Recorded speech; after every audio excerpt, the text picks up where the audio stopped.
the civil society, and also kind of what, since it's the last presentation, we just wanted to show something like that, you know, because I feel like we lose a little bit of hope every once in a while, but there are things that we can do, and we have a voice. Anyway, so our parting words were from Saint-Exupéry. Yes, from Little Prince that I brought up last week. One can only see well with the heart. What is important is invisible to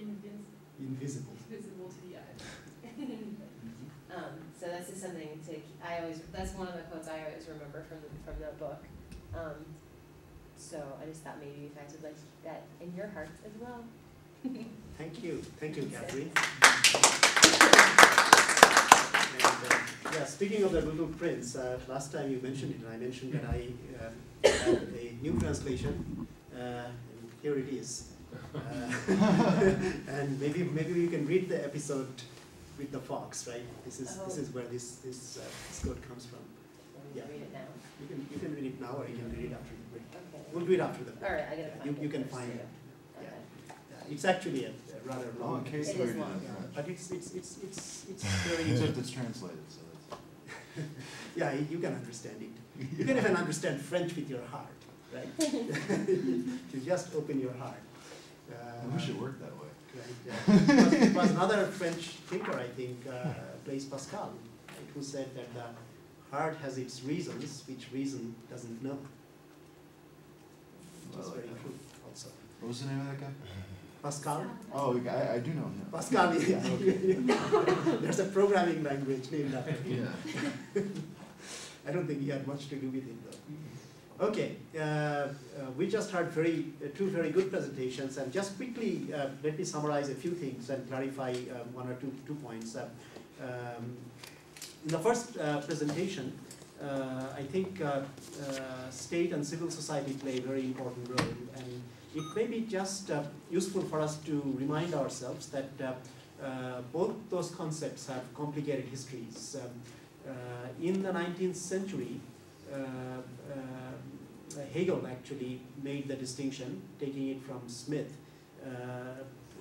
between family and civil society. Family was where you had relationships of affection, and civil society, which was mainly conceptualized as economic, really was impersonal and for selfish gains, for egoistical purposes.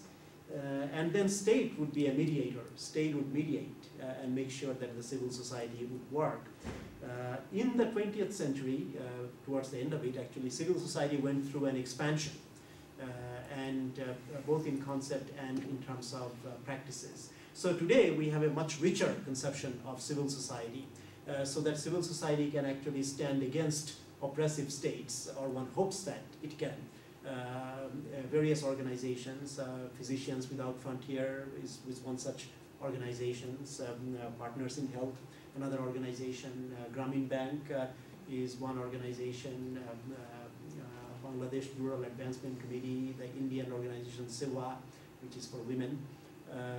There are all these NGOs, and they have proliferated, and it's quite right to say that some of them have become too big and too impersonal, and probably too remote, just like the state, from the people. And there is a huge gap between the way that the top people in these organizations live and the people whom they are supposed to serve. And that probably makes people wonder if there isn't more than a little hypocrisy in what they say, and more than a little gap between what they say and what they do. Having said that, though, there are many other organizations. Many of them actually predate the recent boom in civil society and NGOs. These organizations have been working very patiently and quite well.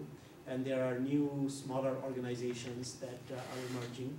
And these organizations also are doing a good job. But I think what we need are very concrete studies, case-by-case kind of approach. And I think today's presentation would point us in that way. The case study of Rwanda, I think, is very instructive, because Rwanda is one of those places where one would think there would be no hope because first of the neglect by the global community when the genocide was going on, and secondly after the genocide, the unwillingness or seeming inability to step in and do what really needed to be done right then. But through a combination of mobilization of domestic resources and appropriate help from some organizations, not too many, but some organizations, they have made a start, I think. But it's very tragic when you think of what really happened there and what is happening even as we sit here and talk and discuss. Yeah, I think that you talked about Rwanda in your paper on the Millennium Development Goals too, and saying how it's very hopeful, and other countries with more resources could look to Rwanda and see all that they're trying to do with what limited resources they have, with all that has happened to them in the past, 15 years, 10 years, and to see what they've done with it, and other countries with more resources can look at them as an example of what they can be doing as well, and how they can be mobilizing their sources, whether it be monetary or civil society and stuff. So. Right. I was just looking for my report, which I think I left in my office. So after the break, I'll go get it. And the point you make is definitely valid. And I think it really underlines how much can be done with so little, by so few, actually. But if we had more resources, right, and more people doing it and more involvement, then obviously a lot more could be done. And economics wouldn't be such a dismal science. Other comments before we break? Good job. Okay, well, let's give them another round of applause. And let's take a short break and be back here in 10 minutes. And there is an English translation, a relatively recent one, so she can read that particular chapter. After her presentation, she still has voice left, it seems, and she will read it for us, and then we'll continue with those other things. It's all yours. All right. Do you think I should start here, or do you think I should start right where the little fox comes? I think with the little fox, yeah, because just before then the little prince has come to the planet Earth after a long voyage, and he misses his flower, but then he went and found a bunch of roses, and he saw that his flower wasn't that extraordinary, but then he meets this fox who convinces him otherwise. So he's just seen the flowers, and it says, "Just then the fox appeared." "Good day," said the fox. "Good day," replied the little prince politely, looking up but not seeing anything. "I am over here," said the voice, "under the apple tree." "Who are you?" said the little prince. "You're so pretty." "I am a fox," said the fox. "Come and play with me," the little prince proposed to him. "I am so sad." "I can't play with you," said the fox. I've not been tamed." "Oh, beg your pardon," said the little prince. Then, upon reflection, he added, "What does it mean to tame?" "You are not from these parts," the fox observed. "What are you looking for?" "I'm looking for people." "What does it mean to tame?" "People," said the fox. "They have guns and they hunt. It's really a nuisance. They also raise chickens. That is the only interesting thing about them." "Are you looking for chickens?" "No," said the little prince. "I'm looking for friends." "What does tame mean?" "Something that is often neglected," said the fox. "It means to create ties." "To create ties?" "Of course," said the fox. "To me you are still just a small boy, like 100,000 other small boys. I have no need for you, and you also have no need for me. To you, I'm just a fox like 100,000 other foxes. But if you tame me, then we shall need each other. To me, you shall be unique in the world. To you, I shall be unique in the world." "I'm beginning to understand," said the little prince. "I know a flower. I think she must have tamed me." "That's possible," said the fox. "On this earth, one sees all sorts of things." "Oh, but that was not on Earth," said the little prince. The fox looked quite intrigued. "On another planet, then?" "Yes." "I see. Are there huntsmen on this other planet?" "No." "How interesting. And chickens?" "No." Nothing is perfect, sighed the fox, but he returned to his train of thought. My life is very monotonous. I chase the chickens, the men chase me. All chickens are the same, all men are the same. So I get a little bored. But if you tame me, my days will be as if filled with sunlight. I shall know the sound of a particular footstep different from all the rest. Other steps make me run to the earth. Yours will call me out of my foxhole like music. And besides, look over there. You see the fields of wheat? Well, I don't eat bread. Wheat is of no use to me. Wheat fields remind me of nothing, and that is sad. On the other hand, your hair is the color of gold. So think how marvelous it will be when you have tamed me. The wheat, which is golden, will remind me of you, and I shall come to love the sound of the wind in the field of wheat. The fox fell silent and kept looking at the little prince for a long time. Please, he said, tame me. I should like to, replied the little prince, but I don't have much time. I have friends to discover and many things to understand. One only ever understands what one tames. People no longer have the time to understand anything. They buy everything ready-made from shops, but there's no shop where friends can be bought, so people no longer have friends. If you want a friend, tame me. What do I have to do, said the little prince. You have to be very patient, replied the fox. First, you will sit down a short distance away from me like that in the grass. I shall watch you out of the corner of my eye, and you will say nothing. Language is the source of misunderstandings. But each day you may sit a little closer to me. The next day the little prince came back. It would have been better to come back at the same time of day, said the fox. For instance, if you come at 4 in the afternoon, when 3 o'clock strikes, I shall begin to feel happy. The closer our time approaches, the happier I shall feel. By 4 o'clock, I shall be getting agitated and worried. I shall be discovering that happiness has its price. But if you show up at any old time, I'll never know when to start dressing my heart for you. We all need rights. What is a right? Said the little prince. Something else that is often forgotten, said the fox. It's what makes one day different from the other days, 1 hour different from the other hours. There is a right, for example, among my huntsmen. On Thursdays, they dance with the village girls. So Thursday is a marvelous day for me. I can take a stroll as far as the vineyard, for if the huntsmen went dancing at any old time, the days would all be the same, and I would never have a holiday. So the little prince tamed the fox, and when the time for him to leave was approaching, "Oh," said the fox, "I'm going to cry." "It's your own fault," said the little prince. "I never wished you any harm, but you wanted me to tame you." "I know," said the fox. "And now you're going to cry," said the little prince. "I know," said the fox. "So you've gained nothing from it at all." "Yes, I have gained something," said the fox, "because of the color of the wheat." Then he added, "Go and look at the roses again. You will understand that yours is unique in the world. Then come back and say goodbye to me. As a present, I will tell you a secret." The little prince went off to look at the roses again. "You are nothing like my rose," he told them, "and yet you are nothing at all. Nobody has tamed you, and you have tamed nobody. You are as my fox used to be. He was just a fox like 100,000 other foxes, but I made him my friend, and now he is unique in the world." And the roses felt very uncomfortable. "You are beautiful, but you are empty," he went on. "One could not die for you. Of course, an ordinary passerby would think my rose to look just like you. But in herself she is more important than all of you together, since it is she that I watered, since it is she that I placed under the glass cover, since it is she that I sheltered with the screen, since it is she whose caterpillars I killed, except the 2 or 3 we saved up to become butterflies, since it is she that I listened to when she complained or boasted or when she was simply being silent, since it is she who is my rose." And he went back to the fox. "Goodbye," he said. "Goodbye," said the fox. "Now here's my secret. It is very simple. You can only see things clearly with your heart. What is essential is invisible to the eye." "What is essential is invisible to the eye," repeated the little prince, so as to remember. "It is the time you have wasted on your rose that makes your rose so important."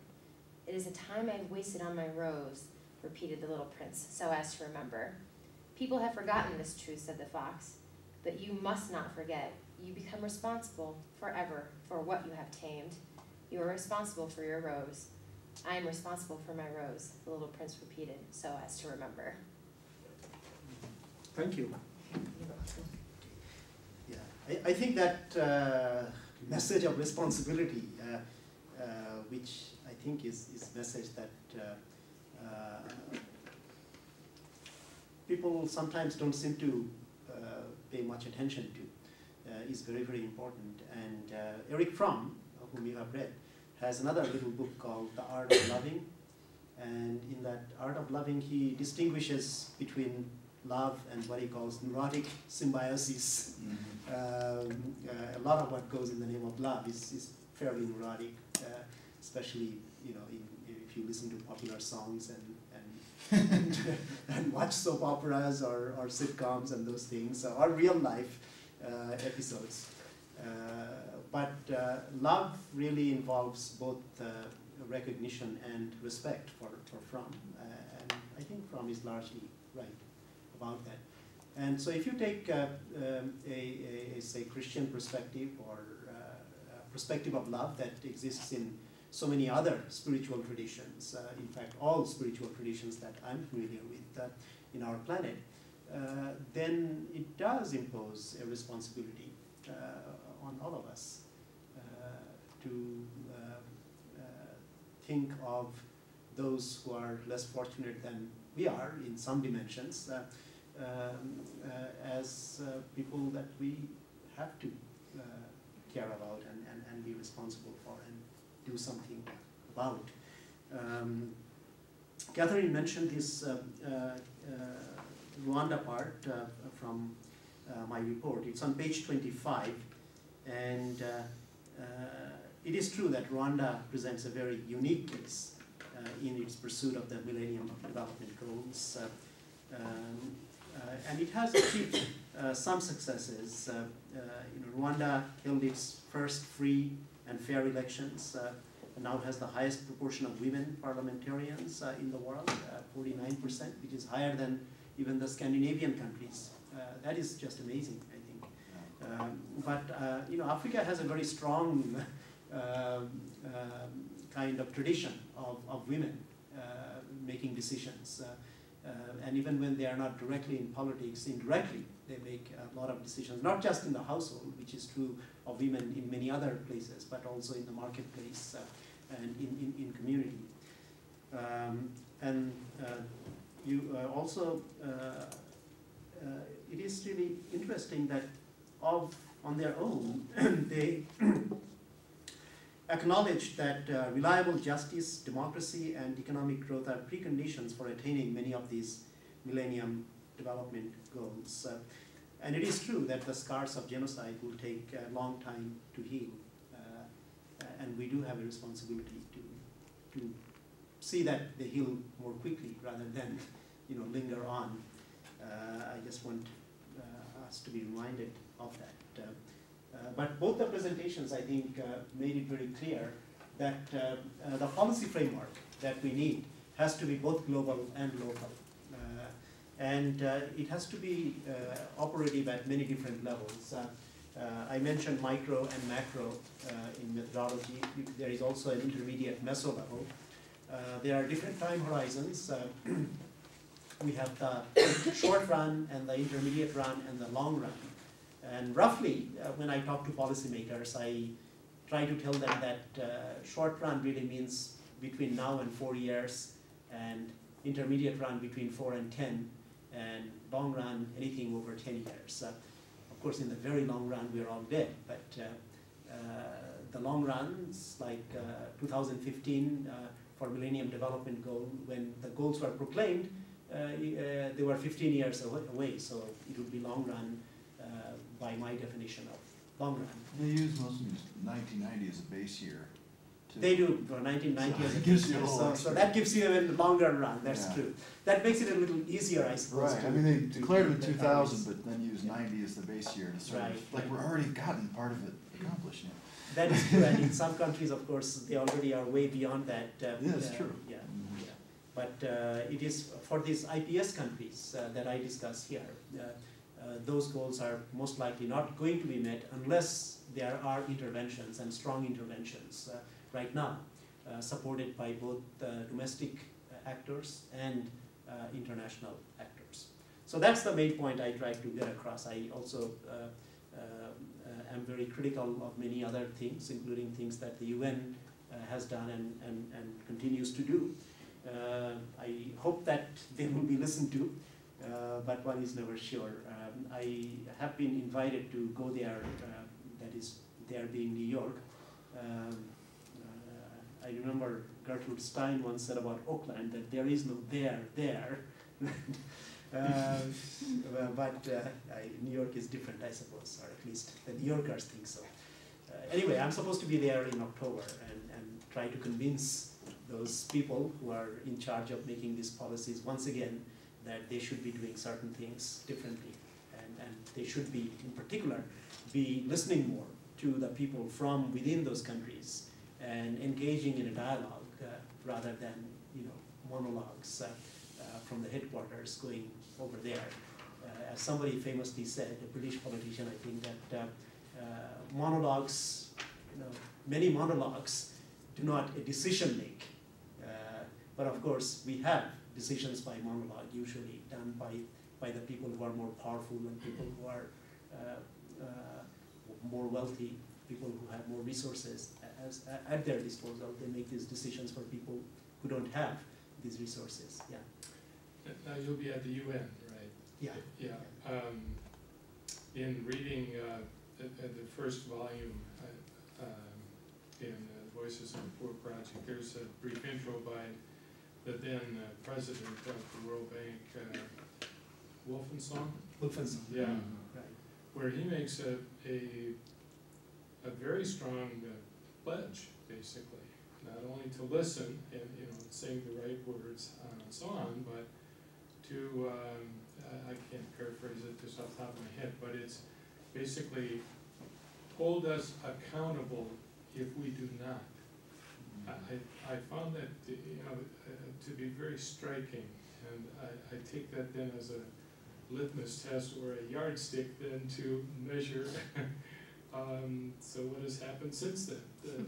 That's right. Since then, of course, Wolfensohn has gone off, to other jobs from the World Bank. He's no longer there. But Yeah. I found it to be very strong. And Yeah. the language of the World Bank report in 2000, opportunity, empowerment, and security. So we're seeing many of the right words. We're seeing many of the positive words, I think, and there's been a striking change. Yeah. I'm going to argue in my paper from the language of, say, 1990, which is basically, private enterprise market-oriented solutions should be the major strategy. So that, I don't know, I mentioned this to ask whether or not well, I see in the UN reports, the HDR reports annually, much positive language. The 2000 Sure. report on Yeah. human rights and human development, the nexus there. So it seems to me whoever goes to the UN to try to get their ear has got some internal pledges, you might say, internal affirmations of these values we've been talking about. Right. So On the other hand, you have the bureaucratic culture, which has, been in existence for more than 5 decades. So you have to find the right people, and those right people have to do the right things. And I have been working with some of these people for a number of years. So I have hope that they will do the right thing. In fact, I know that they will try, but whether they will succeed or to what extent they will succeed is something we cannot know beforehand. But I think the very fact that they are taking these steps and they are trying to do the right thing should be encouraging. And then we should do, on our part, given our expertise, whatever we can to help them. Yes, did you have some? Kind of brought up my question about enforcement, in terms of global policy, and I think Lori pointed out that too, that there is international organization, there is civil society, but still, like at the human rights level, nation states are usually, the ones who are held accountable, and I think it really brings a big question in terms of enforcing the economic and social rights.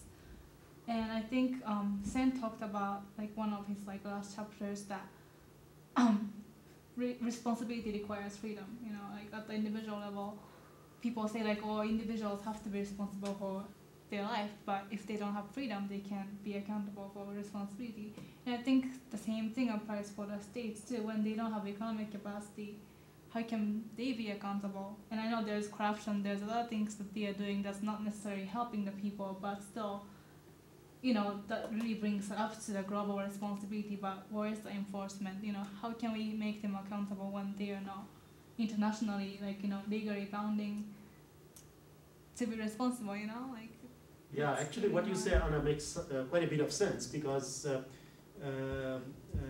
we have states that have very little capacity, and in fact that is one of the findings of my report. The question is then, how do we create capacity for these states before we just blame them for things that they could not have done given the situation? So I absolutely agree with you. Ali? Yeah, just to expand that point, I don't like the number that much, but according to the World Bank report, Africa's output in the global economy is 2%, and most of it is concentrated in resources and cash crop.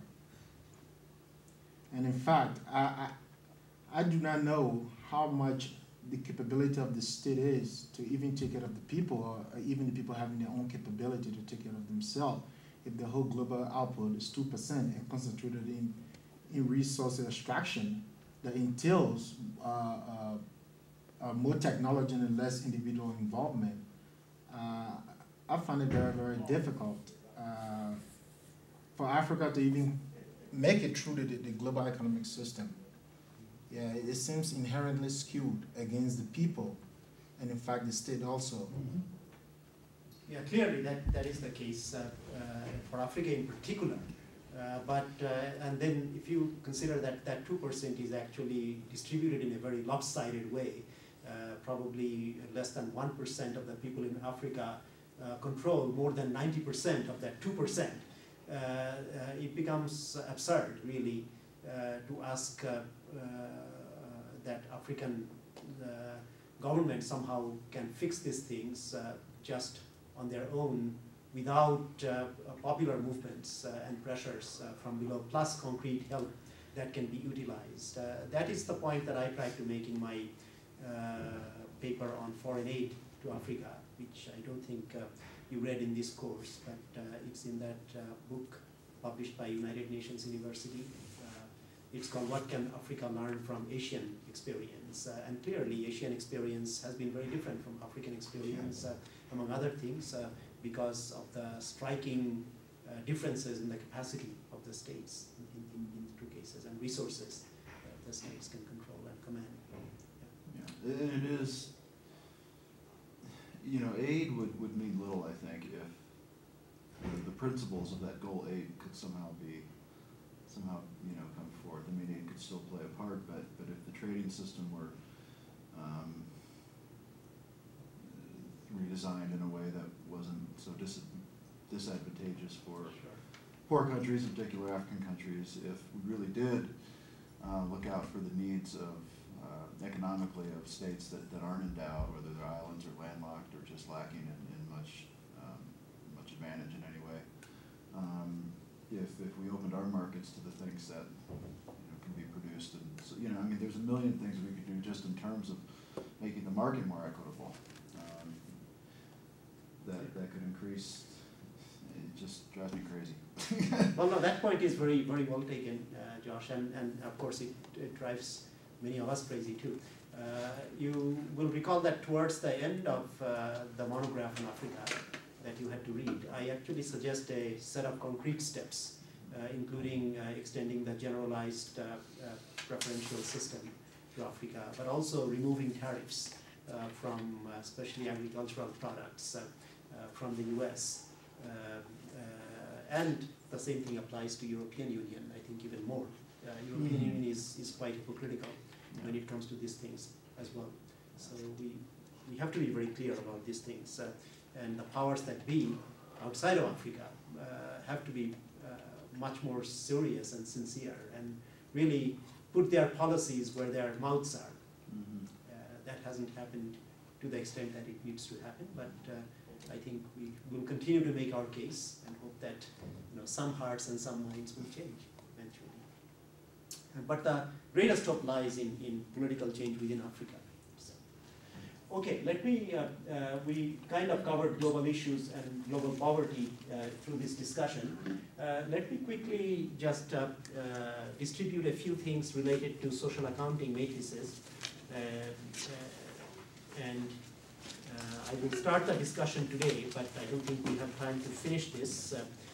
And some of it's really quite technical, and I don't want to belabor these issues more than they need to be belabored.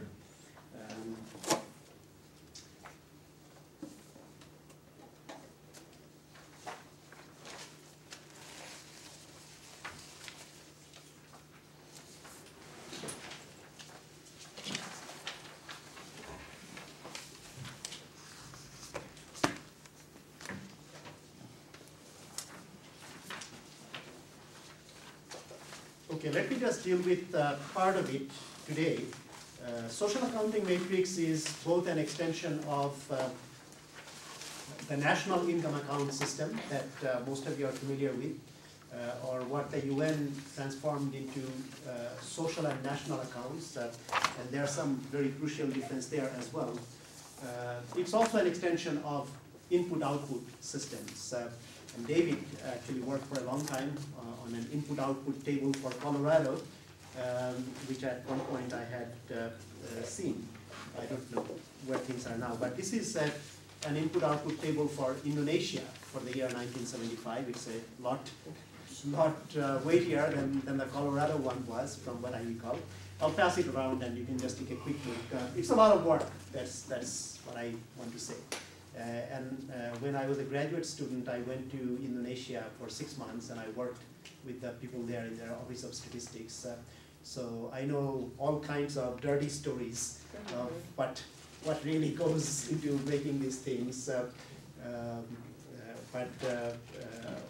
With all the criticisms that one can make, at the end of the day, I think one has to give these people who are working away silently, unacknowledged for the most part in the various statistical offices in various parts of the world, a lot of credit, because they do a commendable job, really, sometimes against tremendous financial and political odds. David? I'm just thinking about about some of the last sentences you read, Kate, from The Little Prince, about when you tame something, you have responsibility for it forever. And I think the social accounting matrices are models of climate change and so on can be understood as ways in which we have attempted, so to speak, to tame our world, to develop coherent frameworks and so on.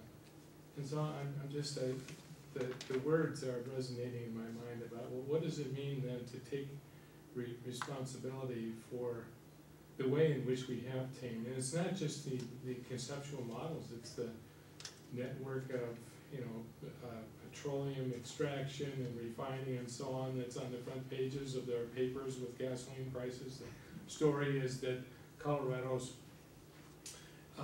limited refining capacity is really the short-term reason why we see such a spike. And so I just find that such a of course, that doesn't tell us the whole story, or to stick to this example that you brought up, because we still pay a lot less than the real cost of petroleum as a resource. But I think the idea of responsibility, that's very insightful, because when you work with these numbers, right, and you use these numbers to justify policies or to recommend policies, you have to be pretty sure that you are not doing any harm at the minimum. And then if you think that some good will come out of it, then you have to be pretty sure in your mind that you have a very strong scientific case for saying that. I think this is where science becomes very human, and the responsibility of the scientist to society really comes to the fore. Professional ethics really becomes very, very important. You have to be very Hope that transparent. wasn't too much of a red herring, but. No, it's not a red herring because it's Well, in- no, I it's- saw a headline yesterday, oil industry warns that prices will go up if, I think they were criticizing, use of ethanol or something, any kind of alternative, and they're warning, well, that's gonna cause oil prices to rise. But that's science, obviously in the service of an interest, which blatantly unethical, but. Okay, let me now draw your attention to the SAM itself. In any society, we have production activities. This is on the first sheet, page 46. This is taken from my book, Technology, Energy, and Development. I did field work in South Korea. This is the one.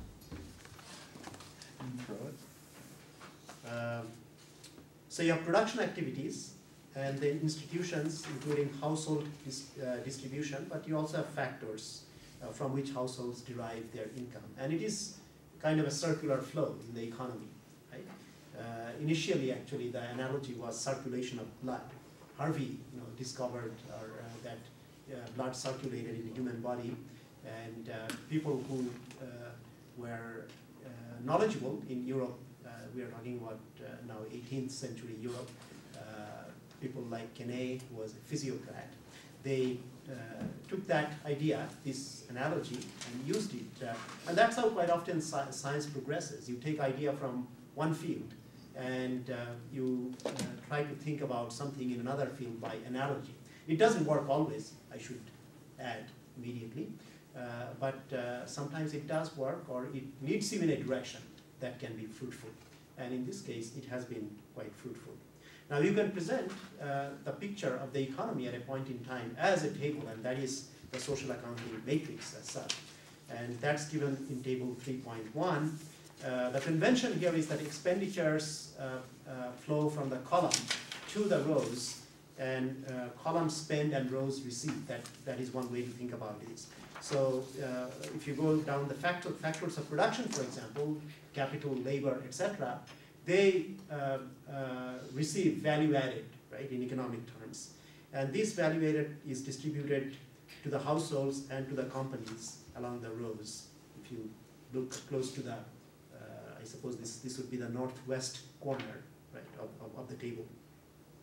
And then we have both the current accounts and combined capital account. Current accounts are within this particular year, and capital account would be what would actually accumulate as stock over a number of years in the future. So you have that, plus you have the window to the rest of the world, the transactions between one country and the rest of the world.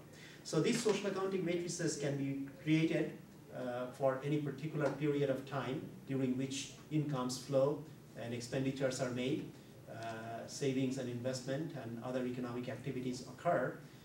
This would be a snapshot for a particular country or a particular region, or even the world as a whole. Now, what can we do with this?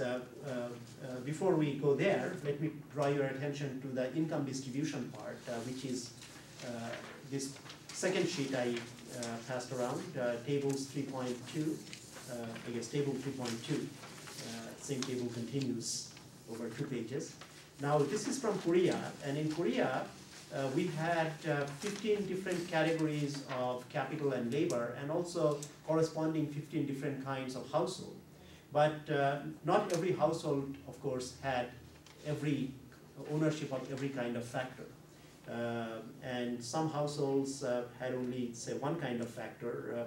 Unskilled households in particular would be characterized by those things. But if you look across the rows and columns, engineering households clearly have a lot of engineers, but they also have a lot of technicians, some technicians and some skilled workers, some apprentices, some ordinary workers, white-collar workers, self-employed people. But if you go down the list to, say, agricultural workers, the 4 categories, 11 to 14, you find that they don't have many of the ownerships of these skills and assets, and certainly they don't have very much capital at all. So this ownership of different kind of assets, human and non-human, These are very important in any actual economy because that determines how much a household actually gets. And poor households typically have very little in terms of assets. So this is why it can become very, very important in studying poverty and has been used as such. Now, how can it be used? It can be used to do various kinds of modeling, and I will just mention two. I'm sorry, what do the numbers indicate? The numbers indicate how many units of each kind of labor or capital a particular household has. So why? I'm trying to understand. It's not percentage. It's not percentage, no. It's actual units that the household has. So each household, given the returns to those factors, you can actually calculate the income of each household. What's the relationship with On the average, of course, this is on the average. Yeah. What is the relationship with governments? The government, that would be government employees, really, as a category. And you said the four agricultures are different. They are different farm sizes, Okay. really, from, I think, landless workers all the way to somewhat larger size farms. But in Korea, farms really are not very large. Yeah. Nothing like the farms you see here. Yeah. Okay, any other questions? All right, let me get rid of this part, which we have finished. So basically, there are two types of models. One we might call fixed price, and the other one would be flex price. That is, prices are kept fixed here, and this is for the short run, really. And this would be for medium and long run. So short-run models usually give you multipliers. Long-run models are actually called computable general equilibrium or CG models, CG variety.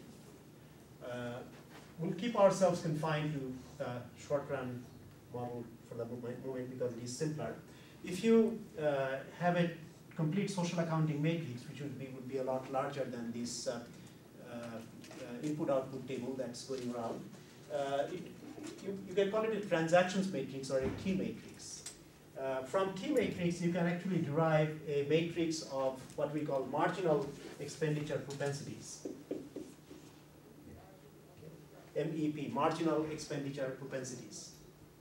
And you can use these marginal expenditure propensities to calculate a series of multipliers, and I will not bother to go through the technicalities, but if this is usually, as it is represented, if this is represented by the symbol C, this is a large, very large matrix with usually 10,000 entries or more.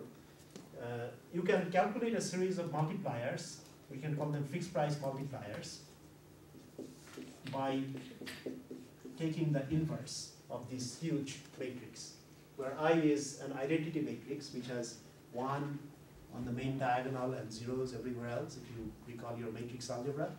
So this I minus C inverse, I minus C inverse would give you multipliers. Now, this is all very abstract, so you can focus on your sheet here. This sheet actually tells you what to do. High school algebra homework last night. This sheet tells you what to do with your inverse. The inverse really tells you if you injected $1 extra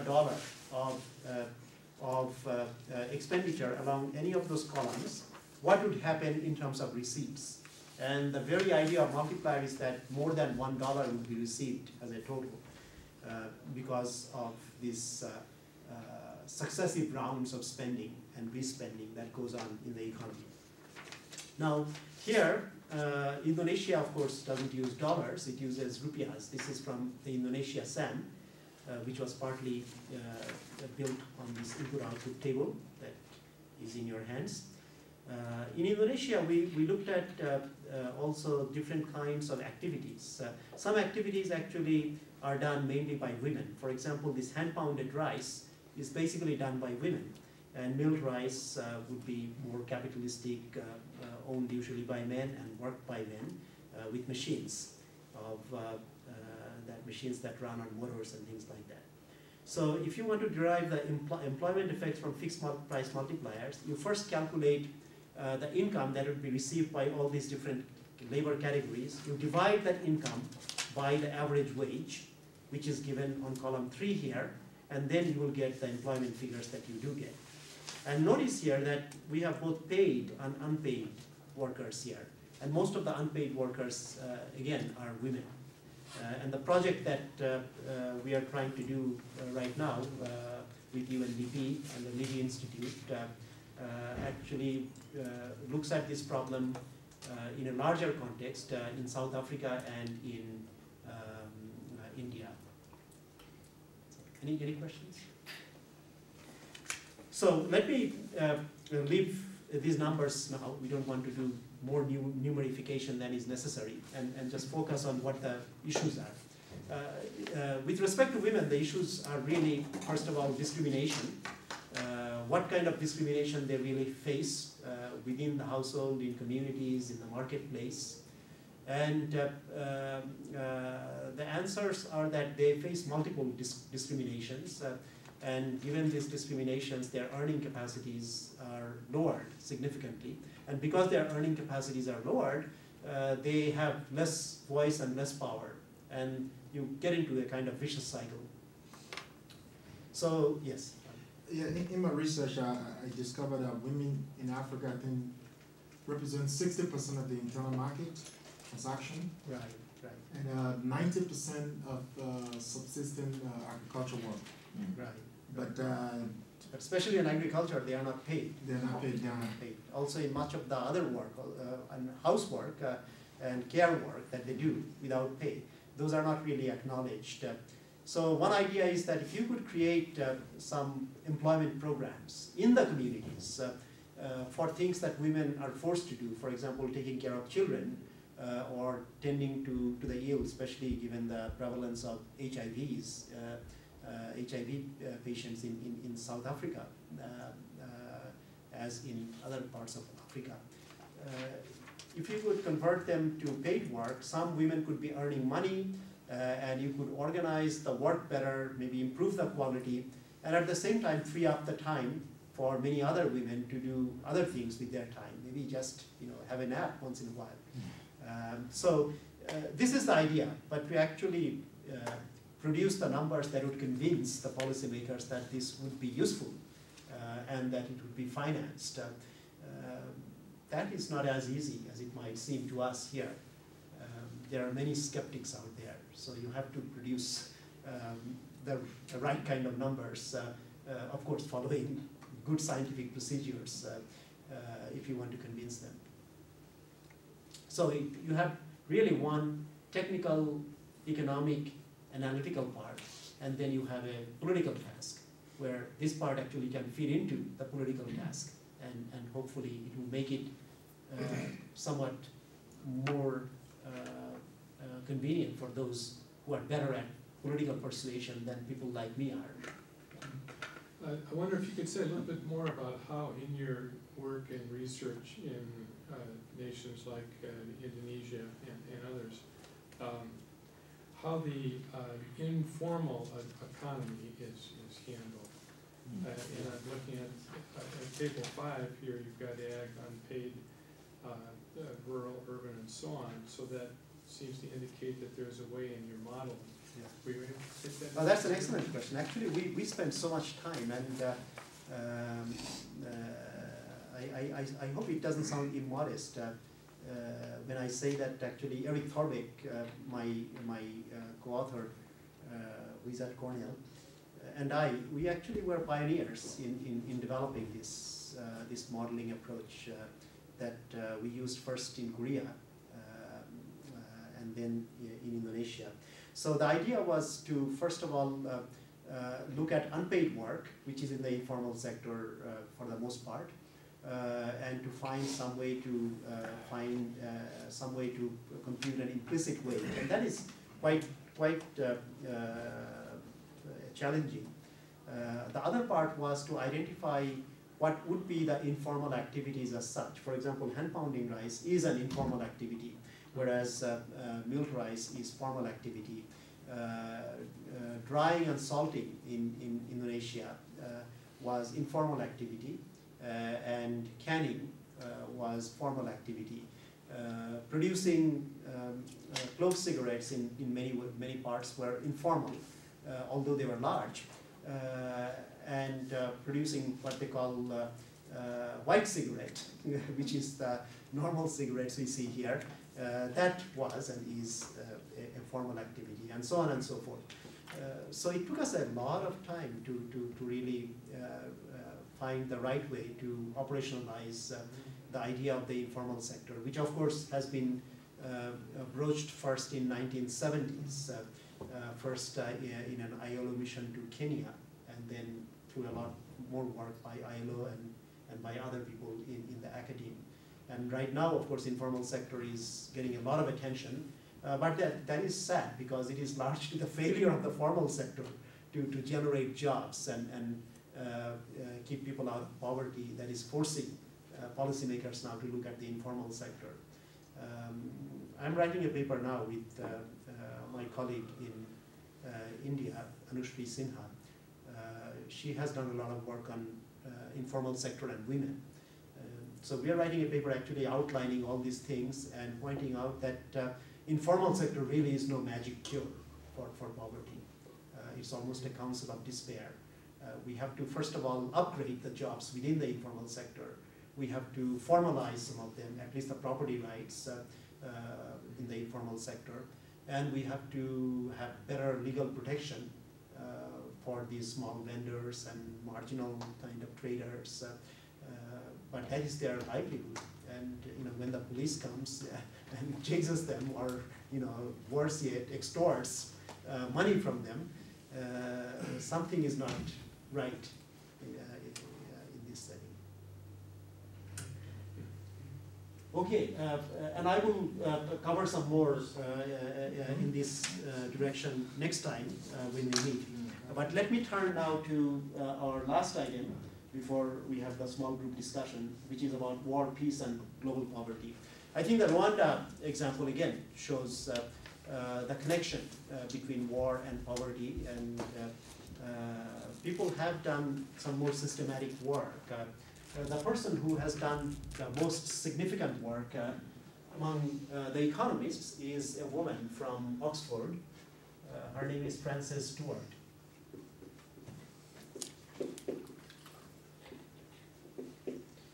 She and her colleagues have done a lot of work looking at the impact of war on poverty. And as you would expect, the impact indeed is significant and severe, and there is no way to soft pedal this issue.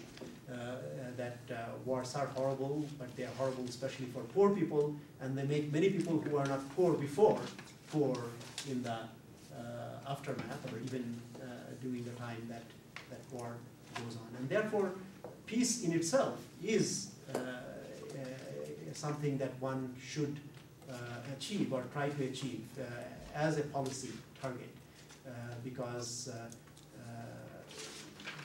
peace really makes not only these horrible prospects fade away, but also it makes it possible to address the real issues of poverty and social transformation in a way that you could not do when you have civil war and other kinds of predatory wars going on. And that is sad, but that is really something that we need to reflect on more.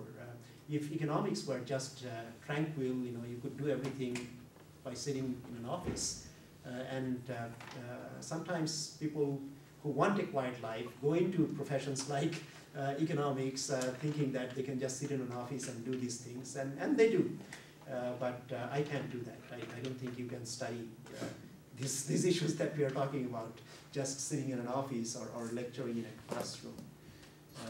Well, David was mentioning that we have many ways of knowing, and poetry is one such way. I wrote one poem. I've written actually many poems about war, because war is something that unfortunately I had to become familiar with when I was a teenager myself. This was written with more recent outbreaks of war in mind, and I suppose the memory of my past as a musician is here because I wrote it in a kind of sonata form. So it's called War Sonata and has 3 parts. War Sonata 1, an invitation to be a part of war. The face of the other, half hidden, half revealed, like the moon in the mist, only the dark side, forever invisible. The invocation at last of the beast within the womb. 2. The conjurers of war build monuments of burnt landscapes. Their war is death inscribed in finely embroidered phrases. The violence of the rotten sun scatters skulls, skeletons, radiates macabre fantasies on a landscape lacerated. Death dance in euphoria masks the urgency of a transgression that reason cannot long contain. The dark abyss their eyes cannot see. There is no moon tonight, only desolate dreams, unreal nocturne. 3. A clutching at the roots outside, voices awakening, strip away the concealment of words and gestures of denial. War is the ultimate pornography of the body and the mind. So much must be laid bare, just so we can once again speak in our own tongues, just so we can once again turn to the sun without violence, just so one lone bird can sing once again on one snow-covered branch. Thank you. Okay, now now is the time to exercise your independent judgments collectively in small groups. So, I do have a quick announcement. Okay. On Please. Thursday, Dr. Khan is presenting on African development. Are you alright, kid? And there'll be food, a lot of food, free food, That's the important African food. Free food tastes Free food, yeah. And drinks and stuff like that. Where and It's what in the time? South Packet at 6 o'clock on Thursday. on Thursday, yeah. Okay. So it'll be a good respite, you know, to get from everything. African food? Yeah, some good Ugali? African food. Huh? Ugali? No, it'll be West African food. Oh, okay. What's Ugali? Oh, something like that, you gotta come to see it. I guess That's I the secret. can't- Yeah, all right. Yeah. Okay, let me give you this. Go after all these other groups. Okay, so let's start with you. Actually, I will present the questions at number 1, 2, and 4. The first one is the conditions of the implementation of Universal Declaration of Human Rights.